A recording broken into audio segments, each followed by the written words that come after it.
Tony D and Little Joan behind me, and this is fourth video of the day.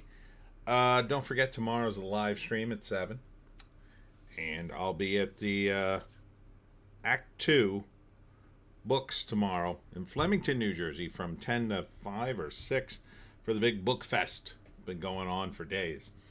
All right, so what am I going to talk about? I'm going to talk about recently I was working on book 18 of the Pineys. I was a little behind. I just finished the draft, by the way, a couple days ago. So what did I do when I was behind? Well, I locked myself in the Bat Cave, as I like to say. This is a reference to Batman when he locks himself in the Bat Cave to figure out some mystery. And he gets all unshaven.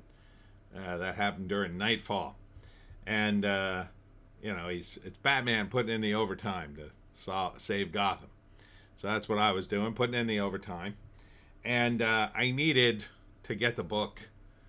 I like to get a draft done by a certain time because I have to copyright it at the copyright office and then get it back in time so it gets out, in this case in July. So I need to get the copyright done by the end of June. So it's a little bit tight, but they're usually good, and the copyright office turnaround now is about a month. They say 3 months, but usually I get it within the month. They're usually pretty quick. But still, I don't like to cut it too close. And I said, I gotta do 5 pages a day. Non-stop to get to where I need to be. Have to get the book done. And that process of the deadline and pushing myself to write it really helps. Because part of the process is this. If you don't know where your story's going, what you want to do is kind of push it forward to see where it's going. And the way you do that is, number one, you have to remember who all your characters are, and they have to do what those characters do. In this case, this is the Pineys, and what do? Well, they tend to explore the supernatural in South Jersey, I'll say. They're on a mission. Now, they do that in various ways. They're on a bit of a mission.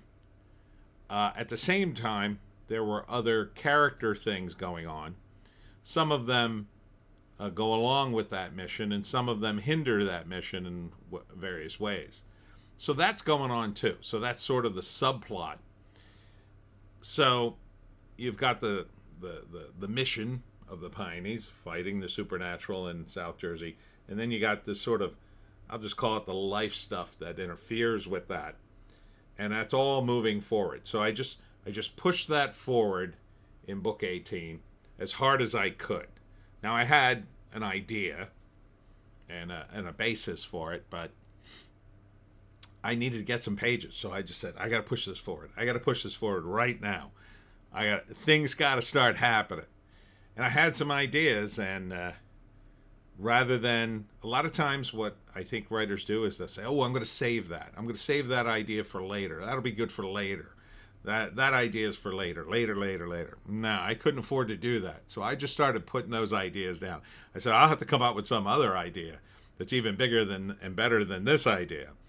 And so I put the idea in and pushed it forward, and I got a little further, and I would get I averaged about 5 a day. A couple of days I did more, a few days I did less. And then I got to the end. When I got to the end, I realized I didn't know that the script was going to end up, the story was going to end up at that ending. I had a general idea it was headed there, but I didn't know exactly where it was going to land at the end. So once I realized where it landed, I then had to go back and tweak the earlier scenes so it looked like that was my intention all along. I know that sounds crazy, right? But I literally didn't know. Let me give you an example. In book 13, you may have read, there's a climactic scene that takes place at let's say, a landmark in Mount Holly. And I had to get the characters there. I knew I wanted the characters there, and I knew I wanted that scene to take place there. But I didn't know how it was going to end. And so I let it play out, and I realized, and something very weird happens at the end, of course, because I realized that it had to. I had to up the ante. So one thing happens that's pretty weird, but then another thing on top of that happens that's even more weird. And so, without giving it away, two things of the same thing happens on top of a certain landmark in Mount Holly. And I didn't know that was going to happen while I was writing it. When I got to the end of the story, I realized, oh, this is what has to happen now. And once I realized that had to happen, when I went back and looked at the rest of the story, I could make sure that the rest of the elements drove to that ending. So that's why when you're writing a story, you should push it hard. And again, follow the process. Heighten everything. Heighten what the characters do, and then make them do more of it at a higher rate. And make it bigger and crazier each time. So, yeah, you have to do that every time. Because if you don't, then it'll be anticlimactic. You don't want it to. You don't want the monster to be small at the end of the thing. And then for the life stuff, there was an emotional payoff.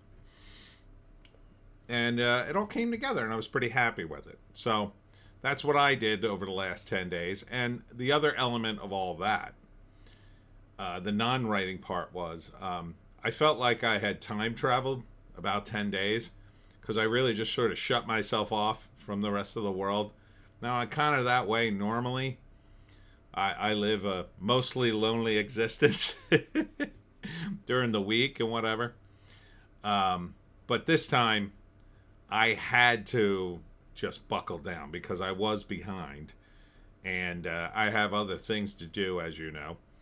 And I had a bunch of events during that time, too. So I had to write while I was doing the events, while I'm trying to arrange other events, which is really, really hard. Arranging other events is harder than doing the actual. Doing the events I can just do. I just show up and I do them. I already know what I'm doing. But arranging them, it's so much work. That's actually hard. So I had to keep that pace up. So something has to give. And in this case, it's the rest of my life. So I wasn't having any fun. I was just working. Although it's fun for me to write, don't get me wrong. It's just a different kind of fun. So it was a bit of a grind. But that's sort of another insight into the process. So I thought I'd share that with you. Thanks for tuning in. Again, I'll be at Act 2 Books tomorrow in Flemington, New Jersey for the big Flemington Fair. The link's on my website if you want to go. 10 to 5. It may go to 6. I don't think it'll go that late, but Groovy Graveyard will be there. They're a great vintage store out of Asbury Park. Very kind to me. And of course, on Sunday there's the live stream where we do it live. I might be a little late on that. Coming back from Flemington, and I got to make another stop. So it can get a little dicey. So if I'm a little late, forgive me. I might actually start the stream at 8 instead of 7. I know, I don't like to do that either, but I need to give myself a little more breathing space. So I might actually start at 8 now that I'm thinking about it. Anyhow, we'll see you tomorrow on the live stream or in Flemington. Wait a minute, I got to hit the button. All right, later.